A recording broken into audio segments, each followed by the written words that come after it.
শুভেচ্ছা তোমাদের সকলকে। আজকে আমাদের যেটা পাঠ্যসূচি সেটা হচ্ছে বডি অর্গানস অফ হিউম্যান। এর সঙ্গে একটা অংশ হচ্ছে স্নায়ুতন্ত্র। স্নায়ুতন্ত্রের একক হচ্ছে নিউরন। একটা নিউরনের মধ্যে কি থাকে? একটা নিউরনের কোষ দেহ থাকে, প্রলম্বিত অংশ থাকে। কোষ দেহ থাকে, প্রলম্বিত অংশ থাকে। কোষ দেহের মধ্যে হচ্ছে অ্যাকশন এবং ডেনড্রন।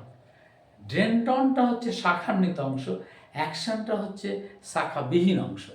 অ্যাকশনের প্রান্তে যেটা রয়েছে সেটা হচ্ছে প্রান্তপুরুষ। মানে মানে হচ্ছে ধরো এটা একটা স্নায়ু, এটা একটা স্নায়ু, এই স্নায়ুর মধ্যে এরকম ধরনের ডেনড্রন থাকবে, অ্যাকশন ডেনড্রন এবং অ্যাকশন হিলন। এইখানে স্নায়ুর তোমার নিউক্লিয়াস থাকবে, এখানে নিজল দানা।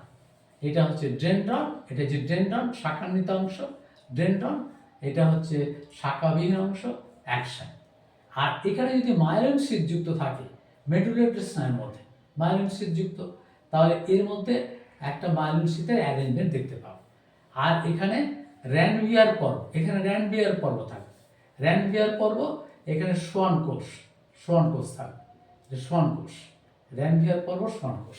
এর নিচে থাকবে প্রান্তপুরুষ, আরেকটা স্নায়ুতন্ত্র এইভাবে এইভাবে তৈরি হচ্ছে আরেকটা অংশ, আরেকটা স্নায়ুতন্ত্র এইভাবে তৈরি হচ্ছে। এই জায়গাটা হচ্ছে তোমার সাইন্যাপস। এই অংশটার মধ্যে আমরা দেখতে পাবো সাইন্যাপস। তাহলে এটা পুরো বডিতে জাল তৈরি, নার্ভ প্লেক্সাস তৈরি করেছে। আমাদের পুরো শরীরে প্রায় পেশি রয়েছে 600টির উপর, আর স্নায়ু অগণিত। স্নায়ু সংখ্যা ছোটদের বাচ্চাদের যতটা থাকে সেটা আস্তে আস্তে জুড়ে গিয়ে বড়দের স্নায়ু সংখ্যা কমে যায়। যত বড় হবে স্নায়ু সংখ্যা একটা অংশগুলো আস্তে আস্তে কমে যাবে, স্নায়ু নিউরনগুলো নষ্ট হয়ে যায়, নিউরোগ্লিয়া সেই জায়গাগুলো প্লেস নেয়।